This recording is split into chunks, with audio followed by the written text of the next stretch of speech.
Class 11 এর প্রিয় ছাত্রছাত্রী, আশা করি তোমরা সবাই খুব ভালো আছো। আমরা এমন একটা ডিজিটাল জামানায় বসবাস করছি যখন আমরা যেখানে খুশি যখন তখন যেখানেই যাই না কেন ক্লিক করব, দুনিয়াটা আমাদের হাতের মুঠোয় চলে আসবে। তাই তো অলরেডি ক্যাথরিন ম্যাসফিল্ডে the garden party part 1 part 2 চ্যানেলে আপলোড হয়ে গেছে। প্লেলিস্টটা চেক করে নিও। সেখানে word to word, sentence to sentence কী বোঝাতে চাইছেন লেখিকা ধরে তোমাদেরকে বোঝানো হচ্ছে, সহজ বাংলা ভাষায় বোঝানোর চেষ্টা করা হয়েছে। বোঝার চেষ্টা করো, যদি বুঝতে অসুবিধা হয় আমি তো আছি, আমি তোমাদের সঙ্গেই থাকবো। তো আজকে সেই পার্ট 1 পার্ট 2 থেকে কি কোশ্চেন আসতে পারে এবং সেই সমস্ত কোশ্চেনের আনসার কি হতে পারে, তেমনই একটা ভিডিও নিয়ে তোমাদের সামনে হাজির হয়েছি। চলো, তোমাদের সবার খুব ভালো লাগবে। আর আমাদের সময় না আমরা বিভিন্ন রকমের অজুহাত দিতাম। কি সমস্ত অজুহাত দিতাম? বই নিয়ে গেছে, বই খুঁজে পাচ্ছি না, স্টাডি রুমে আদৌ বই আছে কিনা, বই দেখতে কেমন তাও ভুলে গেছি, বন্ধু নিয়ে গেছে না বান্ধবী নিয়ে গেছে, কবে দেবে তাও জানি না। কিন্তু তোমাদের এই সমস্ত অজুহাত দেওয়ার কোনো জায়গায় নেই। তোমরা ডিজিটাল জামানার smart boys and girls. Boys আর গার্লস নেই, এখন তোমরা একটু বড় হয়ে গেছো, গ্রোন আপ হয়ে গেছো। তো চলো আর কথা না বাড়িয়ে সরাসরি আমরা কোশ্চেন্স আনসারে চলে যাই। পার্ট 1 পার্ট 2 থেকে যে সমস্ত কোশ্চেন আসতে পারে এবং তার উত্তর যা হতে পারে আজকের সেইগুলো নিয়েই তোমাদের এই ভিডিওটা। চলো শুরু করি। কোশ্চেন নাম্বার 1, সবার প্রথমে কোশ্চেন নাম্বার 1 কি আছে দেখি। ফ্রম হুইচ কালেকশন, কোন কালেকশন থেকে দ্য শর্ট স্টোরি, ছোট গল্পটা দ্য গার্ডেন পার্টিটা হ্যাজ বিন টেকেন, নেওয়া হয়েছে। হয়ে গেল প্রশ্ন। তারপরে এই প্রশ্নের সঙ্গে আরো একটু অংশ আছে, অ্যান্ড ইন হুইচ ইয়ার, কোন বছরে ইট ওয়াজ পাবলিশড ফার্স্ট, প্রথম প্রকাশিত হয়েছিল। আনসার কি হবে?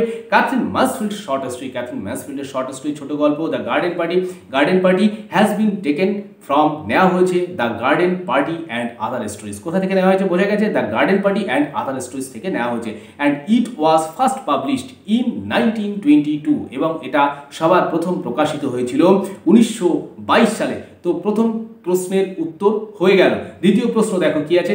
বাই হুম, কাদের দ্বারা the garden party was hosted, কাদের দ্বারা গার্ডেন পার্টিটা হোস্ট করা হয়েছিল।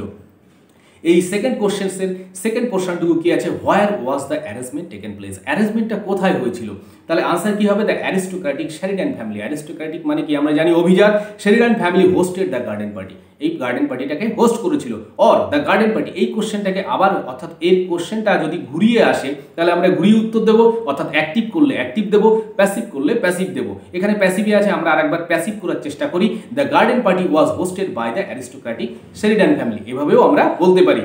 তারপরে নেক্সট কোশ্চেনে, অর্থাৎ ওই সেকেন্ড কোশ্চেনের নেক্সট পার্টটুকু বলি। The arrangement for the party was taken place, এই অ্যারেঞ্জমেন্টটা, এই পার্টির অ্যারেঞ্জমেন্টটা ওয়াজ টেকেন প্লেস সংগঠিত হয়েছিল ইন দেয়ার লাক্সারিয়াস গার্ডেন, তাদের জাঁকজমকপূর্ণ বাগানে। তো কোশ্চেন নাম্বার 2 কমপ্লিট হয়ে গেল। কোশ্চেন নাম্বার 3 তে কি আছে দেখো। Why did the workmen, why কেন, দ্য ডিড দ্য ওয়ার্কমেন ওই যে come to the Sheridans family garden, শেরিডান্সদের ফ্যামিলি গার্ডেনে কেন এসেছিল, এটা হচ্ছে question number 3 first part. Second পার্টে কি আছে, whose name was proposed, whose মানে কার, নেম ওয়াজ প্রপোজড কার নাম প্রপোজ করা হয়েছিল, টু সুপারভাইজ দেম তাদেরকে সুপারভাইজ করার জন্য বা তদারকি করার জন্য। আনসার কি হবে? The workmen came to the Sheridans family garden to put up the marquee, marquee টানাতে তারা এসেছিল। বোঝা গেছে, ওইখানে যেমনভাবে প্রশ্ন করা আছে তেমনভাবেই সেখান থেকে নিয়ে আমরা জাস্ট শুধু উত্তরটুকু লাগিয়ে দেবো বা জুড়ে দেবো, তাতেই আমাদের কাজ হয়ে যাবে। লরাস নেম ওয়াজ, এবার সেকেন্ড পার্টের উত্তর। লরাস নেম ওয়াজ প্রপোজড, তার নাম প্রস্তাব করা হয়েছিল বাই হার মাদার, তার মায়ের দ্বারা, টু সুপারভাইজ দেম তাদেরকে সুপারভাইজ করার জন্য। কোশ্চেন নাম্বার 3 হয়ে গেল। কোশ্চেন নাম্বার 4 কি আছে দেখি। ডেসক্রাইব দ্য মর্নিং, ডেসক্রাইব মানে কি বর্ণনা করো, মর্নিং দ্য মর্নিংটাকে বর্ণনা করতে বলছে, মর্নিংকে অন দ্য ডে সেই দিনটা, অফ দ্য গার্ডেন পার্টির সেই দিনটাকে অর্থাৎ সকালটাকে বর্ণনা করতে বলছে। আর অথবা এই কোশ্চেনটা আরেকভাবে হতে পারে কি, হাউ ওয়াজ দ্য মর্নিং, কেমন ছিল সকালবেলাটা, on the day of the garden পার্টির সকালবেলাটা কেমন ছিল, অর্থাৎ গার্ডেন পার্টি যেদিন হতে যাচ্ছিল সেই দিনকার সকালবেলাটা কেমন ছিল। আনসারটা কেমন হবে? It was a perfect early summer day, it was এটা ছিল ওই পারফেক্ট মানে যথাযথ আর্লি সামার ডে, অর্থাৎ গ্রীষ্মের প্রথম দিককার সকাল ছিল। উইন্ডলেস অর্থাৎ সেখানে বাতাস বইছিল না। দেয়ার ওয়াজ এ কজি ওয়ার্ম, দেয়ার ওয়াজ সেখানে ছিল কজি বেশ আরামদায়ক উষ্ণতা ছিল। অফ কিসের? গোল্ডেন সানবিম, গোল্ডেন সোনালি সানবিম হচ্ছে সূর্যের কিরণ বা রৌদ্রের কিরণকে আমরা সানবিম বলি। রোদ তো এখানে তখন হয়নি, হার্শ হয়নি, অর্থাৎ তীক্ষ্ণ বা তীব্র হয়নি। গোল্ডেন সানবিমের একটা উষ্ণতা ছিল কেমন, আরামদায়ক সেটা। অ্যান্ড দ্য স্কাই ওয়াজ ক্লাউডলেস, এবং আকাশটা কেমন ছিল, ঝকঝকে পরিষ্কার, ক্লাউডলেস ছিল অর্থাৎ কোনো মেঘ ছিল না। কোশ্চেন নাম্বার 5 চলে আসো। What did the gardener do since dawn, what did the gardener do? Gardener মানে মালি। মালি প্রত্যুষ থেকে অর্থাৎ খুব সকাল থেকে উঠে সে কি করছিল? এবার উত্তর কি হবে? সিন্স ডান, অর্থাৎ একদম প্রত্যুষ থেকে দ্য গার্ডেনার মালি মোড দ্য লন্স। মোড মানে কি? সেখানে মোড করা মানে ছাটা, ঘাস ছাটা, লন্সগুলোর ঘাস ছাড়ছিল। আর কি করছিল? And swept them. সুইপ মানে কি? ঝাড় দেওয়া, ঝাঁটায় বা ঝাড়ু দেওয়া। সুইপ্ট তার সুইপের পাস্ট টেন্স সোয়েপ্ট দেম, তাদেরকে ঝাড়ু মারছিল। আনটিল যতক্ষণ না পর্যন্ত ডার্ক ফ্ল্যাট রসিটিসগুলো হোয়ার দ্য ডেইজি প্লান্টস, যেখানে ডেইজি প্লান্টসগুলো ছিল had been seem to shine, অর্থাৎ যতক্ষণ না তাদেরকে মনে হচ্ছে যথেষ্ট চকচক করছে ততক্ষণ সে এই কাজটা চালিয়ে যাচ্ছিল। গার্ডেনের কাজটা ছিল এইটা। কোশ্চেন নাম্বার 6, হুইচ ফ্লাওয়ার্স, কোন ফ্লাওয়ার্স অর্থাৎ কোন ফুল ওয়ার দ্য মোস্ট ইমপ্রেসিভ, সব থেকে বেশি ইমপ্রেসিভ ছিল অ্যাট গার্ডেন পার্টিতে অ্যান্ড হোয়াই, কেন সমস্ত অর্থাৎ গার্ডেন পার্টিতে সব থেকে বেশি ইমপ্রেসিভ ফুলগুলো কি ছিল এবং কেন তারা ইমপ্রেসিভ ছিল সেটাই তোমাদেরকে উত্তর করতে হবে। আনসার আছে according to the narrator. According মানে কি? অনুসারে। ন্যারেটার মানে কি? যিনি এই ন্যারেট করছেন অর্থাৎ গল্পটা বলছেন তার মত অনুসারে কি? Roses were the most impressive flowers. Rose আমরা জানি গোলাপ ছিল সব থেকে বেশি ইমপ্রেসিভ ফ্লাওয়ার্স অ্যাট গার্ডেন পার্টিসে অ্যাজ যেহেতু দে হ্যাড কাম আউট তারা বেরিয়ে এসছে কি? ইন হান্ড্রেডস মানে শত অর্থাৎ শয়ে বেরিয়ে এসছে ইন এ সিঙ্গেল নাইট মানে কি? এক রাত্রির মধ্যে শয়ে গোলাপ ফুটেছে, তাই তো? অ্যান্ড এই যে শয়ে গোলাপ ফুটেছে মানে কি? এত ফুল, তোমার তো নজর যাবেই। হ্যাঁ, and that no one would be able, no one কেউ না, এবল মানে সক্ষম হওয়া, কেউ সক্ষম হবে না টু অ্যাভয়েড দেম, তাদেরকে এড়াতেই পারবে না, অর্থাৎ তাদের দিকে তোমার দৃষ্টি যাবেই, সেই জন্যই তারা ইমপ্রেসিভ। বোঝা গেছে?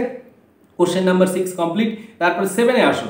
হোয়াই, কেন Mrs Sheridan sent Laura sent মানে কি? পাঠানো, তার পাস্ট টেন্স সেন্ট লরাকে পাঠিয়েছিল টু সুপারভাইজ মানে তদারকি করতে দ্য ওয়ার্কম্যানদের তদারকি করতে মিসেস শেরিডান কেন লরাকে পাঠিয়েছিল? এটা হচ্ছে আমাদের কোশ্চেন। এবার উত্তর কি হবে? Mrs Sheridan sent Laura sent পাঠিয়েছিল লরাকে to supervise the workman. Supervise মানে তদারকি করতে দ্য ওয়ার্কম্যানদেরকে অ্যাজ শি থট সে মনে করল, ঠিক মানে কি? মনে করা, তার past tense thought that Laura had an artistic sense. লরার একটা কি ছিল? আর্টিস্টিক সেন্স ছিল, অর্থাৎ শিল্প গুণ সম্পন্ন একটা সেন্স ছিল তার। অলসো তাছাড়াও শি অর্থাৎ লরা, এনজয় মানে কি? উপভোগ করা, টু অ্যারেঞ্জ থিংস অর্থাৎ জিনিসপত্র গোছাতে সে এনজয় করে, চায়, সে পছন্দ করে সেটাকে। কোশ্চেন নাম্বার 8-এ আসি। কি আছে? হু ওয়াজ কল্ড দ্য বাটারফ্লাই। কাকে বাটারফ্লাই বলা হয়েছে ইন দ্য গার্ডেন পার্টিতে কাকে বাটারফ্লাই বলা হয়েছে অ্যান্ড হোয়াই কেন তাকে বাটারফ্লাই বলা হয়েছে? আনসার কি হবে? জোসে কে? Laura's sister was called the butterfly. জোসেকে বাটারফ্লাই বলা হয়েছে ইন দ্য গার্ডেন পার্টিতে। শি ওয়াজ কল্ড সো তাকে এমনভাবে বলা হয়েছে বিকজ কারণ শি ইউজ টু কাম সে বরাবরের মতো কাম ডাউন মানে নেমে আসা, she use to come down সে নিচে নেমে এসে কিভাবে? ওয়ারিং পরে সিল্কের পেটিকোট পরে অ্যান্ড কিমোনো জ্যাকেট পরে সে বরাবরের মতো উপর থেকে নিচে নেমে এসছে। She was not only colourful সে শুধু যে কালারফুলই ছিল তা নয়, but also as carefree as a butterfly সে বাটারফ্লাইয়ের মতনই কেয়ারফ্রি ছিল, সেই জন্যই তাকে বাটারফ্লাই বলা হয়েছে। বোঝা গেছে? Question number 8 complete. Question number 9-এ চলে আসো। 9-এ কি আছে? How did Laura try to supervise the workman. কিভাবে লরা চেষ্টা করেছিল টু সুপারভাইজ করতে, তদারকি করতে দ্য ওয়ার্কম্যানদের উপরে। আনসার কি হবে? ইনিশিয়ালি প্রাথমিকভাবে লরা চেষ্টা করেছিল টু শো হার গ্রেটনেস। দেখো আমি এই কাজটা কেমন পারি সেটাকে সে শো করতে চেয়েছিল। কিভাবে কপি করে? হার মাদার্স ভয়েস তার মায়ের কণ্ঠস্বর নকল করে, অনুকরণ করে সে সেটা করতে চেয়েছিল। বাট দ্যাট অ্যাটেম্প সেই চেষ্টাটা did not fit to her তার সঙ্গে ফিট হয়নি, খাপ খায়নি অ্যাট অল আদৌ। অ্যান্ড শি বিকেম এবং সে হয়েছিল অ্যাশেমড অফ মানে লজ্জিত, তার জন্য সে লজ্জিত হলো। ইনস্টেড পরিবর্তে দ্য ওয়ার্কমেন্স মানে ওই কাজের লোকগুলোর practical and natural way of speaking. Natural অর্থাৎ তাদের যে প্র্যাকটিক্যাল মানে আমরা জানি, আর ন্যাচারাল ওয়ে মানে স্বাভাবিক যে পদ্ধতি স্পিকিং হেল্পড লরাকে হেল্প করলো to recover her own self অর্থাৎ তার নিজের জায়গায় রিকভার করতে তাকে হেল্প করলো তাদের ওই natural and practical way of speaking. Ultimately Laura had to surrender. শেষ পর্যন্ত কি হলো? লরা হ্যাড টু সারেন্ডার করতে বাধ্য হলো to the practical decision of the workman. Practical ডিসিশনের কাছে লরাকে সারেন্ডার করতে হলো। এই গেল 9 নম্বর কোশ্চেন। 10 নম্বর কোশ্চেনে কি আছে? What was Laura's feeling. লরাসের ফিলিং কি ছিল? অর্থাৎ লরার ফিলিংটা কী ছিল অ্যাবাউট ক্লাস ডিস্টিংশন, এইটা হচ্ছে সব থেকে গুরুত্বপূর্ণ কোশ্চেন। এটা তোমাদের 2 নম্বর যেমন থাকতে পারে, মানে 6 নম্বরের অর্থাৎ 6 নম্বরেরও থাকতে পারে, অর্থাৎ এটাকে খুব ভালোভাবে তোমাদের নজর করতে হবে। What was Laura's feeling about class distinction? Class distinction শ্রেণী বিভাজন, অর্থাৎ সমাজে যে শ্রেণী বিভাজন আছে, বিভিন্ন শ্রেণীর মানুষ আছে, সেই শ্রেণী বিভাজন নিয়ে লরার কি মতামত ছিল বা ফিলিং কি ছিল। আনসার দেখো, as class distinction in the society, as যেহেতু ক্লাস ডিস্টিংশন মানে বিভাজন, ইন দ্য সোসাইটি মানে সমাজে, ডিটারমাইন্স মানে কি নির্দিষ্ট করে বা স্থির করে, the role of every individual, role মানে ভূমিকা, অর্থাৎ কে কী করবে সেটাকে এই ক্লাস ডিস্টিংশনটা আর ডিটারমাইন করে দেয় কি সমাজে কে কেমনভাবে রোল প্লে করবে সেটা। The system separates, the system মানে এই প্রথার পদ্ধতিটা, সেপারেটস মানে কি আলাদা করে, দ্য বিহেভিয়ার্স মানে আচরণ, অফ ডিফারেন্ট ক্লাসেস, ডিফারেন্ট মানে আলাদা ক্লাসেস, অর্থাৎ এক এক শ্রেণীর মানুষ এক এক রকমভাবে আচরণ করবে সেটাকেই ডিটারমাইন করে দেয় এই ক্লাস সিস্টেমটা। আমাদের যেমন কাস্ট সিস্টেম ছিল, তাই তো, কাস্ট সিস্টেমের সময় কে কেমন আচরণ করবে, কে কী করবে সেটা সমস্ত কিছু এভরিথিং সেখানে প্রেসক্রাইবড থাকতো। ঠিক সেরকম এই ক্লাস ডিস্টিংশনটাও ঠিক তেমন, of different classes and guides, guides মানে কি পরিচালিত করা, হাউ টু বিহেভ কেমনভাবে বিহেভ করতে হবে উইথ আদার ক্লাসেস, অন্য ক্লাসের সঙ্গে কেমনভাবে বিহেভ করতে হবে সেখানেও সেটা প্রেসক্রাইব করা।